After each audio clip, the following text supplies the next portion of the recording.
Кайрылуу күн құрметті көрермен. Бүгін журнализм НУ студиясында әдеттегідей жаңа подкаст эпизоды және оның жүргізушісі мен Дана Маратова.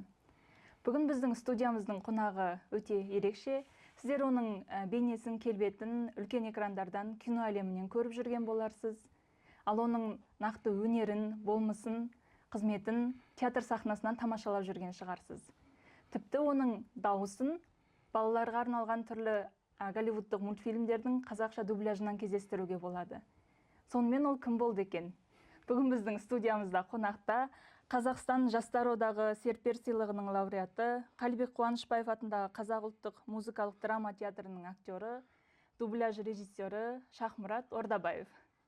Студиямызға қош келдіңіз. Қош көрдік, шақырғаныңызға рахмет. Уақыт бөліп келгеніңізге көп рахмет. Жалпы сіздерде премьерадан премьера, әр ай сайын жаңа дубляждың, жаңа мультфильмнің таныстырылымы, театрдағы жұмысыңыз бар. Арасынан уақыт тауып келгеніңіз үшін көп рахмет айтамыз.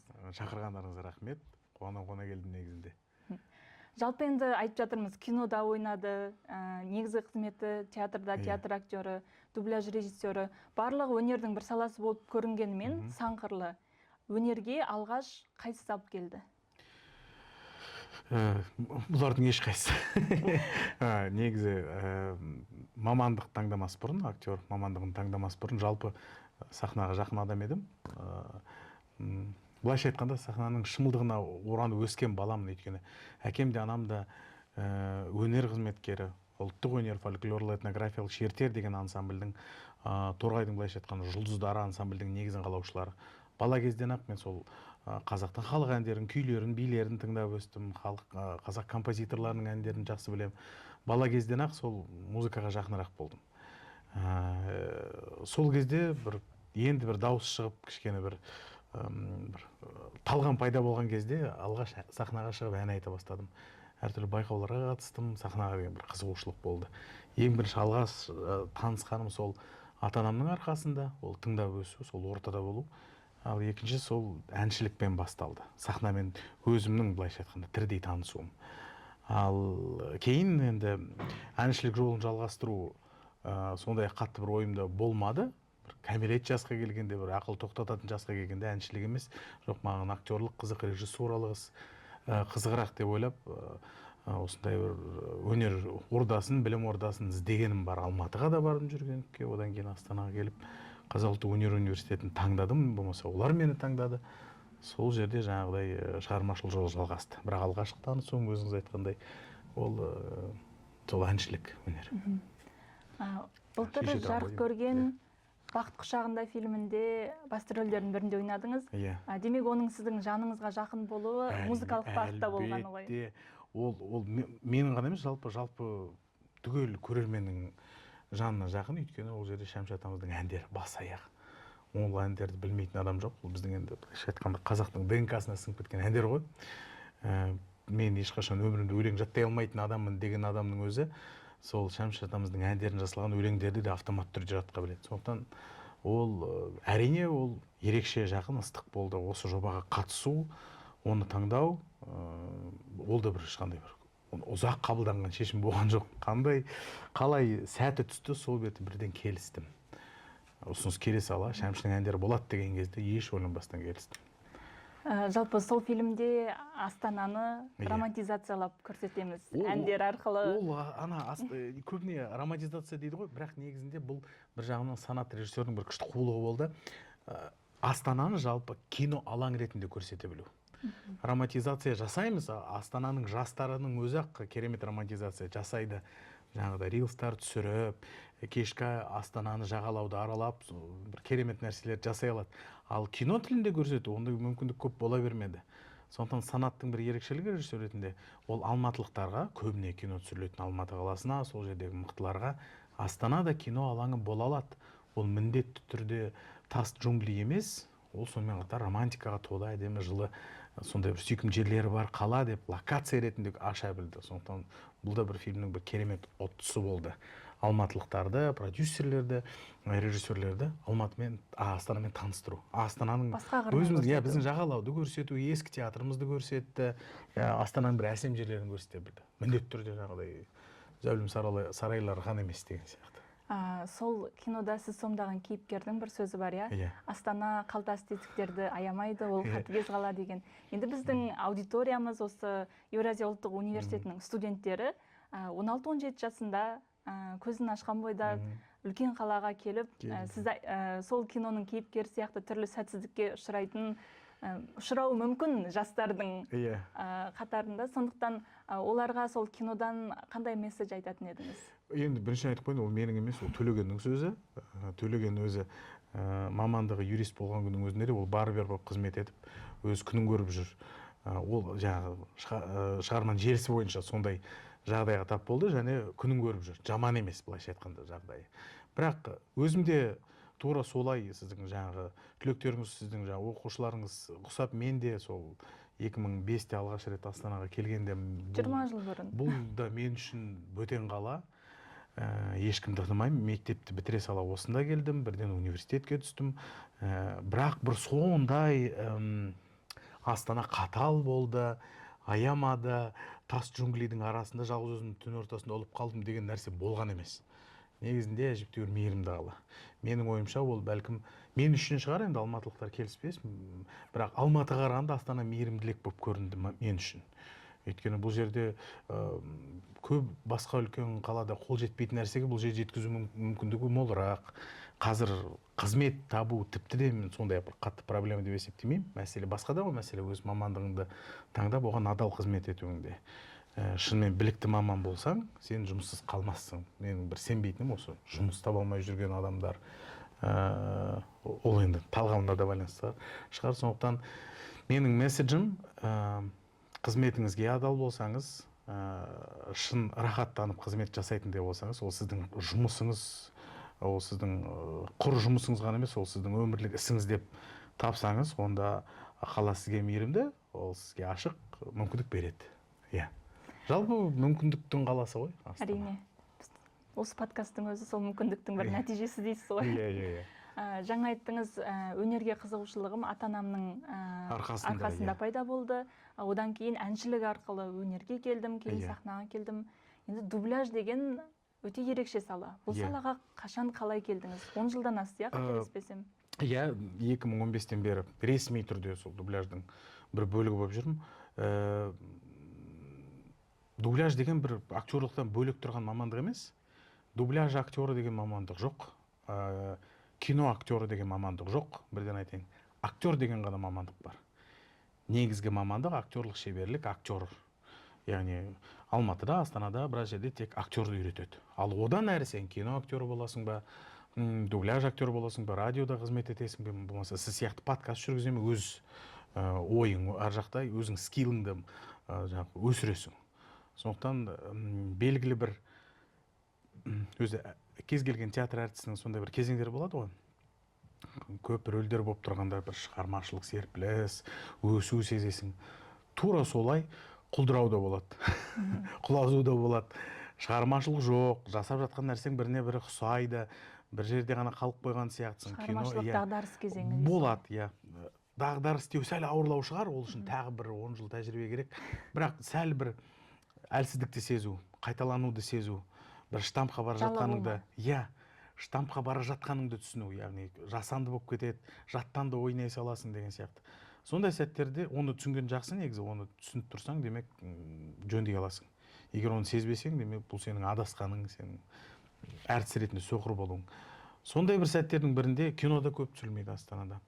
Астанаға Дисней фильмдерінің қазақша дубляжы Астанада студияда жасалады, сол жерде бір үлкен кастинг болады деген бір хабар келгенде барлық шаруамды тастап, сонда барып бағым сынап көрдім.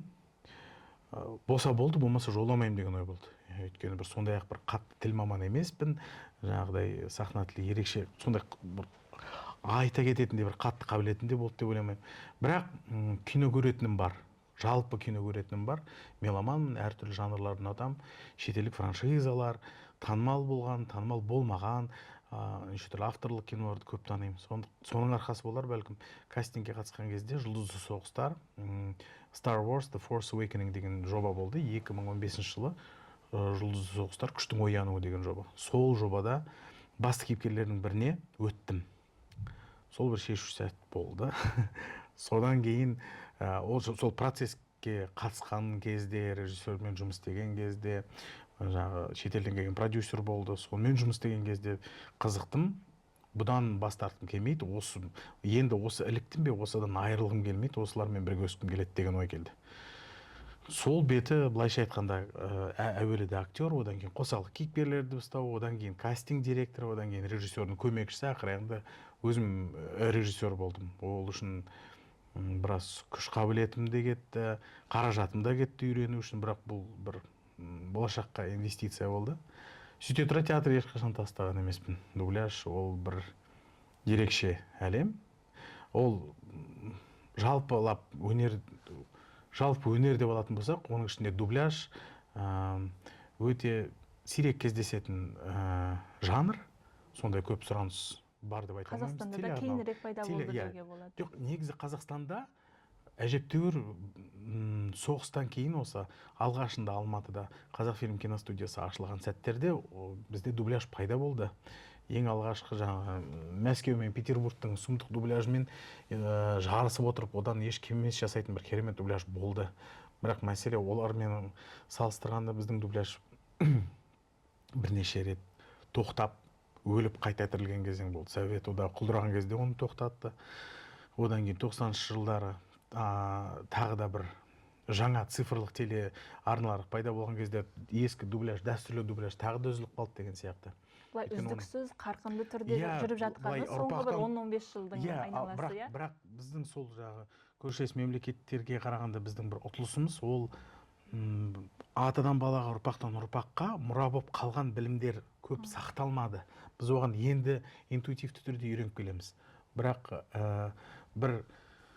егер ол үзілмегенде, бәлкім біздің деңгейіміз бұдан жоғары болар еді. Бір әйтеуір дегенде жасап келеміз, білгенімізше. Бірақ дубляж сол кезде қалыптасты. Сондай көп қате пікірлер бар. Жақында ғана шықты, міне ой жұмбақтан басталды, бәлен түлен деген сияқты. Жоқ, олай емес. Әлде қашанда басталған. Мысалы, көп қазақ көрермені білмейді. Бізде қазақ классикасына айналған Соқпақбаевтың "Менің атым Қожа" фильмі негізі орыс тілінде түсірілген. Білет шығарсыз, ол негізі бұл фильм орыс тілінде түсірілген, бірақ он өте соншалықты жоғары деңгейде дыбысталған соншалық, оның орысша болғанын ешкім сезбейді де. Кейде түпнұсқадан да адамның жанына жақын болып кететін туындылар олар. Сол жердегі кейіпкерлер таза қазақша ойнатып сөйлеп тұр, бірақ негізінде олар орысша ойнап тұр алаңда. Дубляждың сондай бір жоғары деңгейінің нәтижесі сол кезде-ақ керемет дубляж болған. Мысалы, тек сол үзілгені болмаса, біз солардың былайша айтқанда бір немересіміз ғой, бұл істі жалғастырып келе жатқан. Сондықтан дубляж бізден басталған жоқ, дубляж бұрыннан бері-ақ бар. Біз сол істі тек жалғастырып келеміз. Жаңа форматта, жаңа бір формаларды іздеу арқылы, жаңа техниканың тілімен байланыстырып, қазақ тілін жаңа техника тілімен байланыстырып, бір ортақ бір форма шығаруға тырысып отырмыз. Көрермен жалпы дайын өнімді көреді, бірақ оның артында қандай еңбек жатқанын білмейді. Мысалы, режиссер деген бастан аяқ сол процесті ұйымдастыратын, бақылайтын адам ретінде көрермендерге қысқаша бір түсінік беріп өтсек, мысалы, голливудтық бір мультфильм нысанаға алынады, таңдалады, сосын оны аударады қазақшаға. Мысал ретінде ең күрделілердің бірін айтайын, Моана 2. Неге күрделі? Ішінде әні де бар, сөзі де бар, басқасы да бар. Біз үшін ол, көрермен үшін ол 1,5 сағаттық шоу. 1,5 сағатта көрермен киноға келді, фильмнің желісін тамашалады, түсінді, әндеріне қосылды, сүйсінді, кетті. 1,5 сағатта бітті оқиға. Біз үшін ол процесс қалай жүреді? Ол үлкен музыкалық туынды болғандықтан, әрине бұл фильмде көп трейлер, көп тизерлер болады. Бұл арнайы шорт материалдар, олар фильм шықпас бұрын, жарты жыл бұрын, 8 ай бұрын келеді бізге материал ретінде. Сол кезден-ақ біз дайын болып, оларды қазақшаға аударып, әннің мәтіндерін аударып, дыбыстап, дайындап қойып, маркетинг талап еткен кезде жібере қоюымыз керек. Бұл жарты жыл бұрын басталатын процесс десек те болады. Одан кейін фильм премьераға шықпас бұрын, шамамен бір 3 ай бұрын бізге видео және мәтіндер келе бастайды. Сол кезде мәтінмен алғашқы жұмыс басталады. Аудармашыларымыз ағылшыннан қазақшаға аударады. Бізде оны кәдімгі таза аударма дейміз. Ағылшын тіліндегі барлық айтар сөзі, барлық астар ойлардың барлығы міндетті түрде жету керек. Бұл жерде жаңағыдай әдеби бұрмалау жоқ. адаптация жасау жоқ, таза аударма болу керек. Нені меңгеріп қалай бар тұрғанын солай түсінуіміз керек. аударып береді. Одан кейін сол аударма шамамен бір 2 аптадай уақыт алуы мүмкін. Одан кейін мәтін редактордың қолына түседі. Міне сол жерде көркем әдеби жұмыс басталады. Мәтінді ықшамдау, липсинг заңдылықтарына сай, кейіпкердің жаңағы аузынан шығып жатқан қимылына, әрекетіне сай мәтін үйлестірілу керек. Уақыт хронологиясымен сәйкес келу Міндетті керек. түрде. Сөйте тұра ол өзінің мағынасын сақтау керек, формасын сақтау керек. Сахна өзінің белгілі бір сахна өзінің айтам деген ойын сақтап қалу керек. Буын саны әуенмен сәйкес келу керек. Ол жаңағы мәтіннің жұмысы. Ол аударма 2 апта болса, мәтінді үйлестіру тағы 1 апта уақыт алуы мүмкін. Сол арада жаңағы мәтін үйлестіріп жатқан кезде біз кастингті бастаймыз. Белгілі бір басты кейіпкерлерге материал келеді, соларға жаңағы іріктеу бастаймыз, кастинг басталады. Әртүрлі тәсілдер қолданамыз. Музыкалық жоба болса бізде музыкалық редактор қатысады, кейіпкердің жаңағы диалог сахналарымен бірге әндерді де орындайды деген сияқты. Одан кейін негізгі кейіпкерлердің кастингі аяқталған соң, біз оны шетелге жіберген соң қосалық кейіпкерлерді өзіміз таңдап отырамыз. Кәдімгі шығармашылық көркемдік кеңеспен ақылдаса отырып, локалды түрде бізде осы Қазақстанда өзімізге рұқсат берілген, таңдауға рұқсат берілген қосалық кейіпкерлерді біз таңдап тағы отырамыз. Ол тағы бір процесс. Сөйте тұра, осы процесс жүріп жатқан кезде музыкалық редактор мен ақын ағылшын тіліндегі әннің мәтінін сол буынға сай және вокалдық нормаларға сай, яғни дауысты дыбысқа ОА дыбыстарын аяқталатын болса ағылшын тілінде, тура сол формада, жаңағы музыкалық редактормен тура сол формада қазақшалайды. Тура сол буын санымен, сол нормамен, сол мағынада сақталу керек. Оның үстіне олар мәтінге, экранға қарап отыру керек, экранда болып жатқан құбылысқа байланысты болу керек деген сияқты. Бұл бір-бірімен қабаттас жүріп жатқан процесс, бірақ бір-біріне сөйте тұра кедергі жасамайды. Осы барлық процесте мен ғана жүгіремін бе режиссер ретінде? Мыналардың жұмысы қалай болып жатыр, аудармашылық. Сол былайша айтқанда барлығын қадағалап біліп отыру керек. Мен бір кішігірім локомотивтің жұмысы ғой. Осы процестердің барлығы аяқталды, барлық дауыстар бекітілді деген кезде мәтін де дайын бола қалады. Сол кезде фильмді дыбыстауға кірісеміз. Дыбыстап болған соң барып қана ән жазамыз. Егер басты кейіпкерді дыбыстайтын адам, бәлкім мысалы сіз басты кейіпкерді дыбыстайсыз, сонымен қатар сіз ән пробасынан өтсеңіз, сізді кейіпкеріңізді дыбыстатамыз. Сосын шамамен 1 аптадай уақыт демалыс береміз. Ол кезде басқаларды дыбыстап шығамыз, кейін сізді әнге шақырамыз, әніңізді дыбыстауға. Өйткені сәл бір демалыс болу керек, тынығып алу керек, дауыс өзінің қалпына келу керек, содан кейін барып жаңа әндерді жазамыз деген сияқты. Бұл да бір ұзақ, күрделі процесс, көп күш қуатты талап ететін. Одан кейін осының барлығы дыбысталған соң, бұл тағы да бір 10 күн деңізші, 10, 12, 15 күн деңіз енді фильмнің күрделілігіне байланысты. Бұның барлығы әбден жазылып дайын болған соң, бұны Ұлыбританиядағы Диснейдің Шепертон деген студиясына, соларға арнайы жібереміз, солар тексереді, нормаға сай бәрі орындалған ба деген сияқты әртүрлі бір нормаларды тексеріп отырады. Болды, бәрі дұрыс деп бекітілген кезде фильм таза өңдеуге кетеді, жаңа артық тыртықтардың барлығын жөндеу. Сонымен фильмді дыбыстаудың өзі 20-25 күннен 45 күнге дейін уақыт алуы мүмкін. Кемінде 1 ай. Кемінде. Сіздер 1,5 сағатты көретін дүниені біз 1 айдан астам уақыттың ішінде жасаймыз. Жаңа Диснейдің мамандары өздері бекітеді дедіңіз ғой, енді олардың туындылары әлемнің көптеген тілдеріне аударылып, дыбысталып жүр. Қазақ тілінің дубляждағы әлеуеті қандай деп бағалайтын едіңіз? Немесе олардың тарапынан қандай пікір айтылды? Біз музыкалық халық болып есептелеміз. Біз әнші халық болып есептелеміз. Диснейдің ресми бізге берген бағасы. Ол Коконың құпиясы жобасынан басталды. Сол кезде бізге бір өте жоғары баға берген. Біз үздік әлемдегі жасалған барлық дубляждың ішіндегі осы Коко құпиясы жобасы қазақша нұсқасы үздік 3-тікке кірді. Және осы былтыр ғана мен сентябрь айында Лондондағы Диснейдің үлкен офисіне барып, жаңа жобамен танысқан кезінде біраз презентация жасап, Қазақстан дубляж туралы таныстырған болатын. Сонда ол жерде де жоғары баға беріліп, бізді көбіне әнші халық деп санайды. Өйткені әр жасаған ән пробаларымыз, шақырған әншілеріміз, әртістеріміз оларды өте қуантады. Олар кәдімгі өздерінің архивтеріне сақтап, қайта тыңдап отырады екен.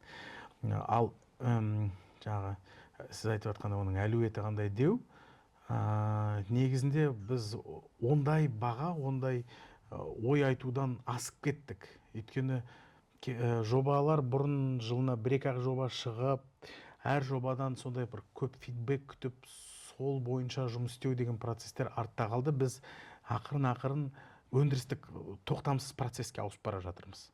Жасалды, баға салынды, кинотеатрға кетті, фидбек көрерменнен келеді.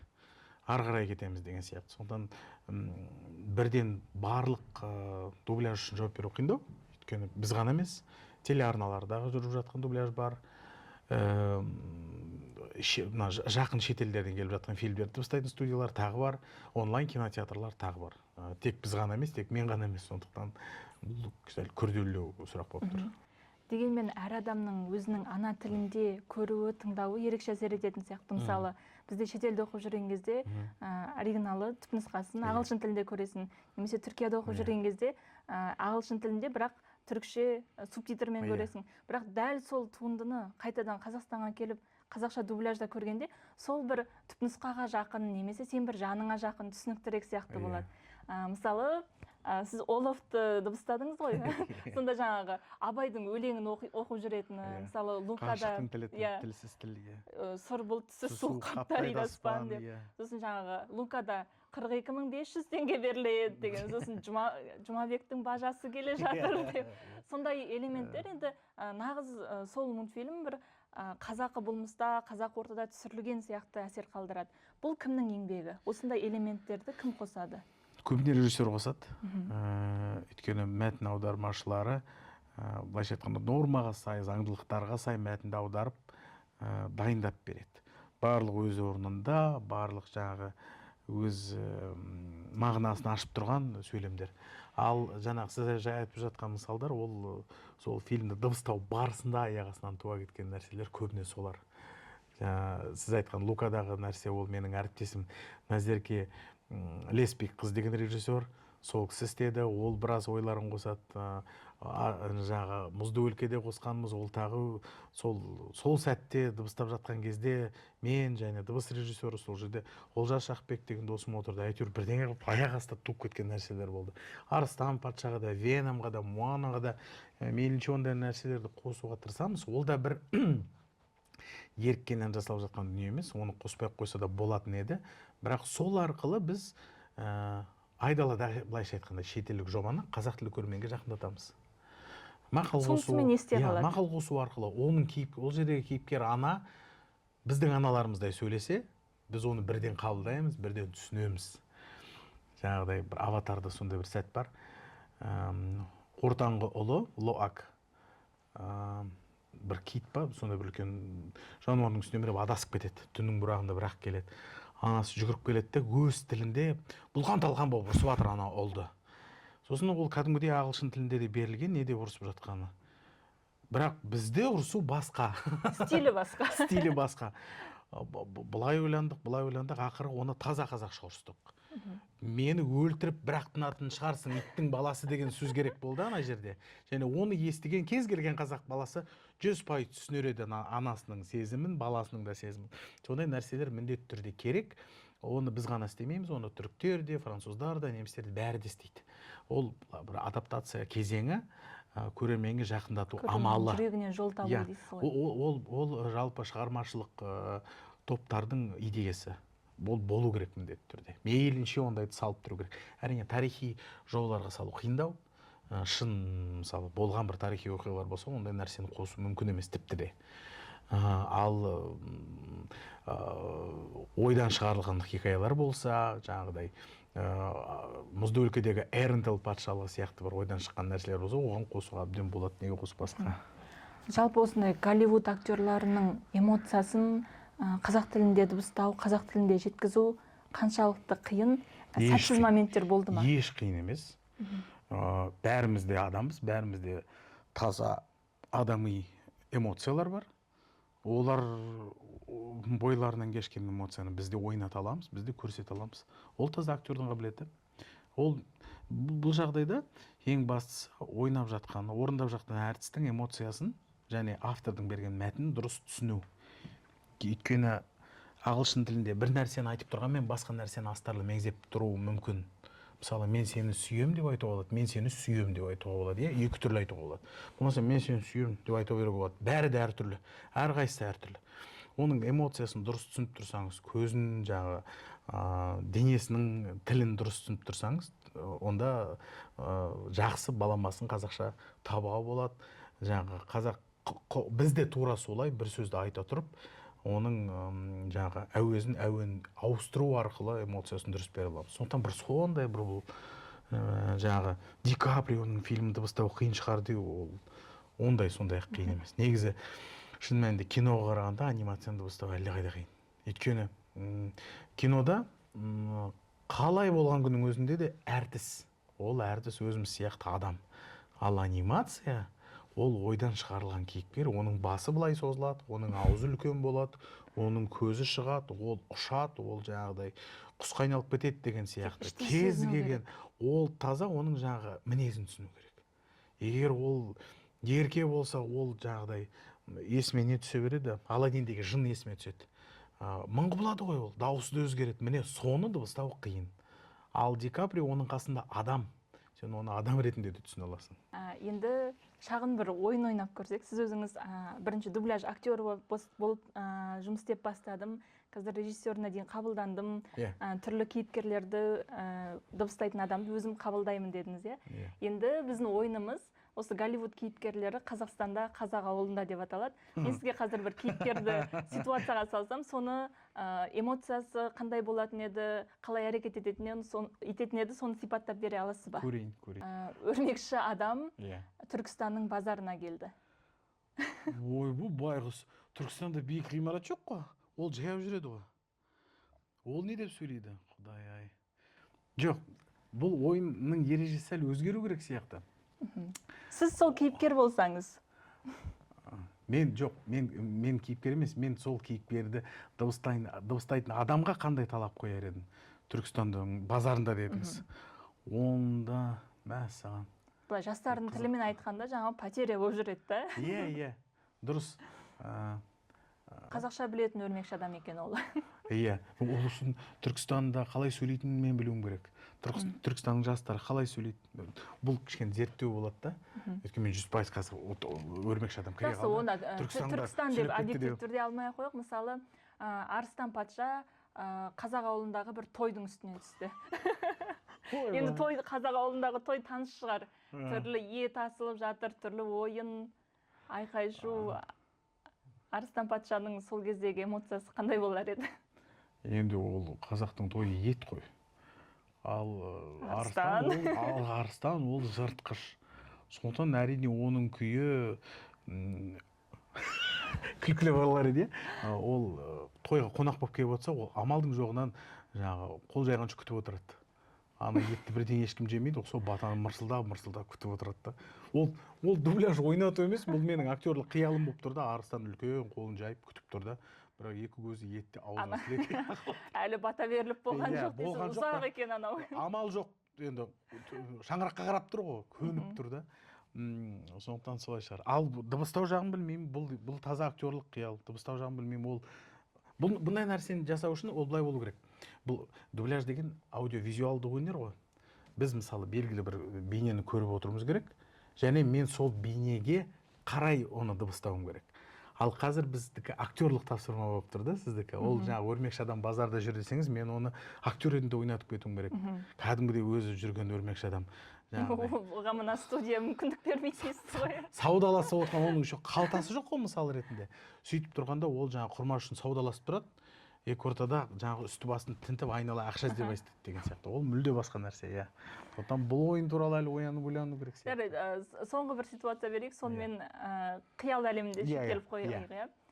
Моана осы Астанадағы Думанға, океанариумға келсе. Ойбай, жылайды ғой ол. Ол байғұс кіре сала маңырап айғайлап жылайды ғой. Су жоқ, теңіз жоқ, оның достары қаңқада қамаулы тұр. Дельфиндер мен акулалар. Ол кіре сала өксіп жылайды шығар. Түрмеге кіргендей болады сияқты. Өксіп жылайды шығар, байғұс кіре сала. Біз Қарлаққа барғанда қалай жылаймыз, сондай сезім бола ма екен? Солай шығар, иә. Солардың қасында қалады шығар ән айтып. Жалпы осы сіздер дубляж жасап жүрген Голливудтық туындылардың қазақ қоғамына тез таралып кетуі, тез танылып кетуі сондағы құндылықтардың ортақ болуымен байланысты ма? Отбасылық құндылық бар, адамгершілік, жақсылық жеңіске жетеді деген сенімге алып келеді. 100% бар. Өйткені біздің бағымызға қарай, менің бағыма қарай дубляж режиссер ретінде Диснейдің көп туындыларын жасап жүрміз. Олардың әрқайсысының көп фильмдерінің алға қоятын ойы ол отбасылық құндылықтар, мейірімділік, ізгілік, қоршаған ортаны қорғау, табиғатты қорғау, өз-өзіңе сене білу, әйелдің күшіне сену, автократиялық әдеттерден арылу, грин флаг болу деген сияқты ұрандар көп. Сондықтан бағымызға қарай сондай нәрсені біз қазақшаға дыбыстау арқылы сондай оң ой, сондай оң тәрбие іздейтін адамдарға да қорек береміз. Ол анық. Идеологиялық құрал деу ғана қате, бірақ ол автомат түрде соған айналып бара жатыр. Бірақ негізінде дубляж мамандары бұл солай тоғысып қалды, түсінесіз бе? Ал негізінде дубляж мамандары біз кез келген жанрда, кез келген тақырыпта түсірілген фильмді талғамай дыбыстауымыз керек. Және ең бастысы автордың айтам деген ойын жеткізу, фильмнің көркемдік желісін бұзбай қазақшалау біздің жұмысымыз. Алдыма Тарантиноның фильмі келсін, мейлі Әділхан Ержановтың фильмі келсін, мейлі бәрінде сапалы, нормаға сай түрде дыбыстауымыз керек. Тек Дисней деген біз үшін бір еркіндіктің алаңы болып тұр, көрдіңіз бе? Ал бәлкім Уильям Шекспирдің драмасын дыбыстаған кезде біз жаңағы қазақ тілді түпнұсқаға келіп, ол жерде текстіден ауытқи алмаймыз, ақ өлең болғандықтан сол нормаға сай дыбыстап шығуымыз керек. Ал Дисней сияқты нәрселер, Диснейдің туындылары сияқты нәрселер, ол мына шығармашылықтың алаңы, бұл жерде еркіндік бар. Соның арқасында біз де тәрбие құралына айналғандай болдық, айналып келе жатқандаймыз. Өйткені менің естуімше мектептер, балабақшаларда да туындыларымызды көп көрсетеді екен. Әндерді жаттайды, көп мектептер, шығармашылық орталар хабарласады, мына әннің мәтінін тауып беруге көмектесіңіздер, мынау туралы келіп айтып кетіңіздерші деп. Мысалы, Коконың құпиясы фильмінде, мен өзім сүйікті жобаларымның бірі, мынадай нәрсе бар. Өлілер мен тірілердің байланысы. Мексикандықтарда Los Dia de Muertos деген мереке бар. Ол қазан айының аяғында болады, жаңағыдай Хэллоуин басталмас бұрын. Өлілермен байланыс, о дүниелік ата-бабалармен байланыс. Ол көп ұлтқа, көп дінге жат болса да, бізге жақын, бізде ол бар. Қазақта бар, бізде оған лайық қолданысқа ыңғайлы сөздер бар. О дүниелік болып кеткен, келмеске кеткен ата-бабаларымыздың рух шарпына бағыштау деген сияқты. Солармен сөйлесу, оларды ешқашан ұмытпау, ол бізге жақын болды, ол қолданысқа өте ыңғайлы болды, және көрермен оны бірден ала кетті. Және оны көрген бірнеше мектепте сондай кездесу болды, оны көрген біраз бүлдіршіндер ата-анасынан қайтыс болған атасы мен әжесінің суреттерін үйге төрге қоюды сұрады. Көрдіңіз бе, қандай бір әсер етті ол да. Мен атамды білгім келеді, атам туралы айтып берші деген сұрақтар тағы пайда болды. Мақсатты түрде болмаса да, сондай аудиторияның әсері. Бұл меніңше негізінде дубляждың да қасиеті емес, ол осы идеяны ойлап тапқан авторлардың қасиеті. Мойындау керек, сол кісілердің идеясы. Ал бізге тек сондай мүмкіндік болды. Көрдіңіз бе? Енді кәсіби актерлікке қатысты. Жалпы театр болсын, кино болсын, дубляж болсын, ол актердің эмоциясына негізделеді. Жалпы актер рөлге қалай кіреді, рөлден қалай шығады? Бұл енді күрделі, өйткені тәсілдер әртүрлі. Актерлардың түрлері де әртүрлі болады. Бірнеше топтарға былайша айтқанда бөлінеді. Интеллектуалды, интуитивті әртістер болады.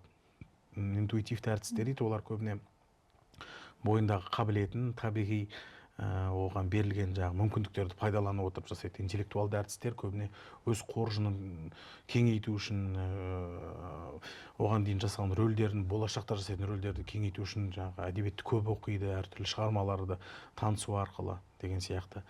Тәсілдер көп. Менімен келіспейтін әріптестерім бар, бұлай жұмыс істеуге болмайды деген сияқты. Мен үшін әртіс ретінде, театр әртіс ретінде сахнадағы менің әрекетім, менің кейіпкерімнің сахнадағы әрекеті тікелей оның партнерына байланысты. Қасында егер партнер болмаса, және менімен менде партнермен 100% коннект болмаса, рөл жоқ деп айтуға болады. Өйткені бұл соло өнер емес, театр деген коллективті өнер. Сондықтан әрбір сахна ол, мен қазір жақында ғана бірнеше спектакль ойнадық. Оның ішінде мен сүйікті спектакльдерімнің бірі Баян сұлу қозы көрпеш спектаклі бар. Сол жерде Баян мен Жарқынның рөлін сомдаймын. Сол Баян мен Жарқынның екеуін ғана байланыстыратын, басқа кейіпкерлерден бөлек екеуінің жеке әлемі болатын сахна бар. Ол сахна өмірге келу үшін біз оны 1000 рет әртүрлі формаларын іздедік, актриса екеуміз. Әртүрлі этюдтар құрастырдық. Мына жағынан да таптық, мына жағында 5-6 амалын біз режиссерға көрсеттік. Ізденіс ол таза партнерлық жұмыс. Мен өз бетімен ол жерде еш нәрсе жасай алмасайдым. Өз бетімен жасау деген, ондай өтетінде әртістер бар шығар бәлкім, бірақ мен үшін ол сахнаны бөліскісі келмейтін адамдардың әрекеті. Меніңше сахнада болатын әрекет, жақсы кейіпкердің шығуының кепілі ол бірнеше кейіпкердің бір-бірімен байланысы. Ол химиялық түрде, ол физикалық түрде, ол кеңістікті дұрыс түсіну, осының барлығы сол ережеге жатады. Оның әрекеті мен менің әрекетім байланысты болу керек. Мен жалпы ол адамға деген көзқарасым да жақсы болғаны дұрыс. Біз сол спектакль үшін айырылмас дос болып кетуіміз де мүмкін. Негізі партнер әртістердің өзара бір ерекше байланысы болады. Сондықтан бұл мен үшін ең маңызды дүние сол. Образға кіру, шығу дейтін olan жаңа бөлме емес қой, кіріп шығып отыратын. Менің ойымша. Бұл жерде әріптесіммен бірге біз қазір сізбен сұхбат жасау арқылы бізде де бір белгілі бір деңгейде коннект пайда болды. Тура сондай коннект сенің әріптесіңмен болады сахнада. Оны сөзбен жеткізу мүмкін емес. Әртүрлі Чеховта, Станиславскийде, Брехтте, Кнебельде әр ұстаздар өз деңгейінде, өз біліміне сай бұны түсіндірген. Менің түсінуім осылай. Және тағы да бір қызықты нәрсе спектакльдің жанрына да байланысты ғой. Көбіне жеңіл комедиялық спектакль ойнап келе жатқанда көрерменнің бірден әсерін сезіп, қол соққанын сезіп, одан сайын жігерленіп кететін тұстар болады әртісте. Бірақ бұл негізінде бір контрольді жоғалтып алу болып есептеледі. Өйткені сенің мақсатың көрерменді күлдірту емес. Сенің мақсатың кейіпкеріңнің қандай жағдайда тұрғанын, қандай жағдай, не нәрсеге бара жатқанын, қайдан келгенін түсіндіру. Яғни кіммен қандай қарым-қатынастасың. Жаңағы пьесаның желісі бойынша. Ал күлу олардың өз таңдауы. Ол сен ойлаған жерде күлмеуі мүмкін. Сыртқы фактор әсер етпеу керек. Көрермен мүлде басқа нәрсеге күлуі мүмкін. Ол көрерменнің өз таңдауы. Ол сенің күлкілі, міндетті түрде бір ақсаңдағы күлкі әрекетің емес, ол кішкене басқа жанр болып кетеді ол жағдайда. Театрда көрермен өзі таңдайды. Күле ме, жылай ма, сынай ма, боқтай ма. Сондықтан сіздің әртістің мақсаты мүлде басқа.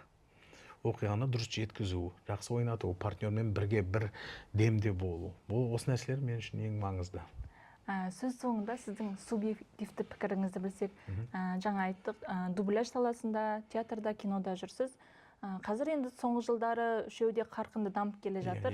Алдағы 10 жылдықта қандай бағытта өзгереді деп ойлайсыз, немесе қандай бағытта өзгергенін қалайсыз? Қалай дамығанын күтесіз? Театр консервативті өнер ғой, қанша дегенмен. Тірі орындаушылық өнер. Ол мына симфониялық концерттердің, оркестрлердің музыкалық концерттері сияқты, ұлттық өнер сияқты жанды, таза, шынайы өнер болғандықтан, оның сондай-ақ бір заманауи технологияның жетегінде ергенін қаламаймын. Осы формада сақтап, сахна өнерінің бір керемет құндылықтарын сақтап қалса екен деймін. Ол міндетті түрде көнерген, ескірген дүние болу шарт емес. Бұл жағдайда автордың ойын, театр деген ол қанша дегенмен көркем әдебиетті көрсететін дүние. Сондықтан кез келген классикалық авторлардың ойын, олардың басқа тұстарын, жаңа қырларын тауып көрерменге жеткізу театрдың бір керемет былайша айтқанда миссиясы. Осыдан арылмас екен деймін. Театрдың технология жетегінде жаңағы спецэффект, жарылыс, су, төңкеріс соның жетегінде кетпесе екен деймін. Өйткені бұл бұл мүлде басқа жанр, басқа мамандардың жұмысы. Біз киномен, бродвеймен жарыспай ақ қояйық, театрдың өзінің орны бар, оның өз көрермені бар, сондықтан осыдан арылмас екен деймін. Ал дубляж қазір енді жасанды интеллектке байланысты көп мамандықтар, былайша айтқанда, сұраныс өзгеріп жатыр әртүрлі мамандыққа. Соның ішінде болашақта сондай көп уақыт кетпейтін сияқты жасанды интеллект өте тез үйренуде. Сондықтан оның да дубляжды алмастыруы ғажап емес. Осы бір 4-5 жылдың ішінде алмастырып кетуі әбден мүмкін. Және басқа не десе о десін, меніңше оған дайын болу керек. Егер ол сауатты түрде, кәсіби сауатты түрде тілдің бір қазақ тілінің ерекшелігін сақтап, мақамын сақтап, жақсы дубляж жасауды үйренетін болса, онда амал жоқ, біз оған жол беруімізге тура келеді. Рас. Сол эмоцияны бере ала ма? Білмеймін. Ол енді болашақтың еншісінде дейсіз ғой. Осыдан бір 3 жыл бұрын мен жасанды интеллекттің балет билеген видеосын көріп, шалқамнан жатып, қарқылдап күлгем. Ал қазір ол мысықты да балетті билетеді, көрдіңіз бе? Мысық, ана мысық адамнан артық билейді балетті. Қалай таңғаласыз қазір, кейбір видеоны бір-бірінен ажырату қиын. Егер ол 2 жылдың ішінде осыны үйренсе, енді 5 жыл ішінде жақсы дубляж жасап үйренбесіне кімге біледі? Қайдан білеміз? Үйреніп кету әбден мүмкін ғой. Ол екеумізден артық сөйлесуі мүмкін. Бұл енді болашақтың еншісіндегі шаруа. Бәрі болуы мүмкін. Сондықтан бәріне де дайын болу керек. Егер ол сондай-ақ мықты болып бізді алмастыратындай болса, дубляж мамандары оған мейлінше көмектесіп, оны жақсартудың амалын табу керек онда. Оған да дайын болу керек. Ал кино деген ол өзі жалпы жаңағыдай жаңа технологиямен, жаңа заманның талғамымен, соның заңдылықтарына онсыз да еріп жүрген дүние ғой. Оның дәстүрлісі де бар, оның заманауисі де бар. Әйтеуір менің бір талабым, менің тілегім, кино деген попкорн сияқты ғой. Аттракцион дейді, попкорн дейді. Көрермен не сұрайды, соны ғана бергісі келеді. Ал жалыққан көрермен көбіне ой салатын киноны емес, арзан комедияны көргісі келеді. Арзан дофаминнің көзі ма? Өте дұрыс айтасыз. Арзан дофаминге тойып, соған риза болғысы келеді. Ал кино деген негізі өте жақсы құрал ғой. Өте үлкен әсер ететін құрал. Жақында ғана мен Миядзакиның енді жапон тіліндегі атауын білмеймін, орыс тілінде «Ветер кричает» деген анимациясын көрдім. Мүлде басқа оқиға, мүлде басқа кейіпкерлер. Басты кейіпкер екінші дүниежүзілік соғысқа байланысты сол жерде арнайы жаңағыдай ұшақтарды, әскери ұшақтарды жасайтын инженер. Ол соғыстың құралын жасап жатқан менде сөйте тұра өзінің ғашығын іздеп, сағынып жүрген адам. Бұл фильмді мен көре сала билеп қуанып секіріп кеткен емеспін. Біраз кәдімгідей әйеліміз екеуміз бір сағаттай ойланып қалды ғана жерде. Үлкен ой салды. Ол тура Оппенгеймер сияқты ойбай не бүлдірдім, не жасадым деген емес. Жасаған күннің өзінде ол инженер ретінде аспанды армандады, ұшуды армандады. Бірақ сөйте тұра ол әскердің бір сұрқия қаруын жасап қойды. Бұл автордың тілімен өте керемет көрсетілген нәрсе. Сол сияқты кинолар ой салу керек, ойландыру керек бізді. Тәрбиелемей ақ қойсын. Тәрбиелейтін ата-анамыз бар, мектеп бар, балабақша бар. Кино ой салсын. Ойландыратындай нәрсе болсын. Құр жағдай, сіз айтқандай дофамин сыйлағыш дүние болмасын, арасында кішкене бізді шымшып қытықтап, бір қызық ойлар салып тұрса, онда жаман болмас деп ойлаймын. Бұл үшін авторлық туындылар көбірек болу керек деп есептеймін. Әңгімеңізге көп рахмет. Жалпы жолыңыз болсын Алматыға секіргіштер мультфильмінің тұсаукесеріне, қазақ тіліндегі дубляжның тұсаукесеріне бара жатыр екенсіз. Сондай туындыларыңыз көп болсын. Жалпы шығармашылық табыс тілейміз. Рахмет. Осы жылдың аяғына дейін қазақша дыбысталатын бірнеше жобамыз бар. Бірі секіргіштер, екіншісі ойыншықтар хикаясы 5, үшіншісі Моана фильмінің лайф адаптациясы. Одан баршаңызды сонда құрметті көрермен күтем. Қазақ тілді жобаларды көрейік, театр аралайық, қазақ тілімізді ойлайық, қорғайық, оның қорғаны болайық, оның 100% қазақ тілдің азаматы болайық. Құрметті көрермен, журнализм ену подкастының кезекті эпизоды соңына жетті. Бүгін ерекше ой саларлық әңгіме болды деген үміттеміз. Жалпы әр адам өзінің өмірінің суретшісі, актері дейді. жакшы кейіпкердің рөлін соңына дейін әдемі ойнап шығайық деген тілекпен бүгінгі подкастымыздың эпизодын аяқтаймыз. Келесі кездескенше сау болыңыздар. Қалай айттыңыз? Жақсы кейіпкердің рөлін әдемі сомдап шығайық. Так, маған көмегіңіз керек. Мейбл, мен сабақ өткізіп жатырмын. Бұл сабақта сенде отыруың керек. Қалайсың, Мейбл? Менімен бірге жүр. Жануарларды түсіну үшін тырыссақ та, әдеттегі тәсілдер жарамады. Қолымыздан келді, Мейбл. Біз жаңашыл технология жасадық. Соның көмегімен жануарлар әлеміне ене алатын болдық. Оның аты секіргіштер. О, достар, мыналарың аватар сияқты ғой. Аватарға мүлдем ұқсамайды. Мейбл, абай бол!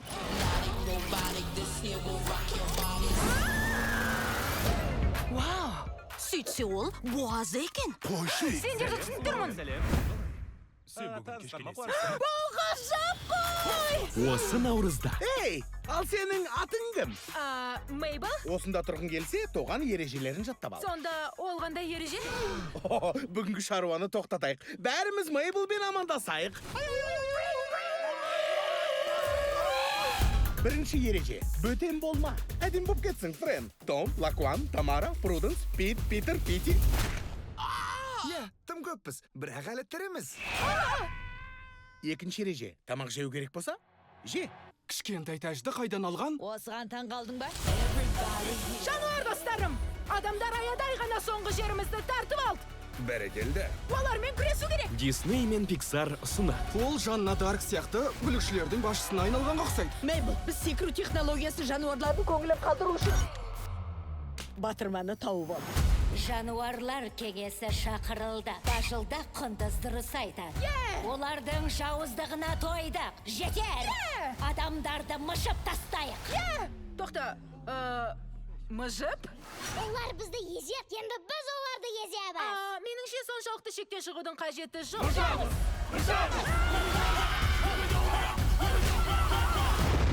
Мынау сұмдық қой. Секіргіштер.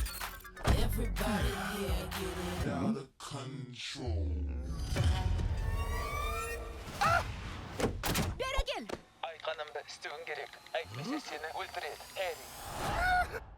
LOL, яғни Джерри. Айда, тез, зымыран. 2026 наурызында кинода.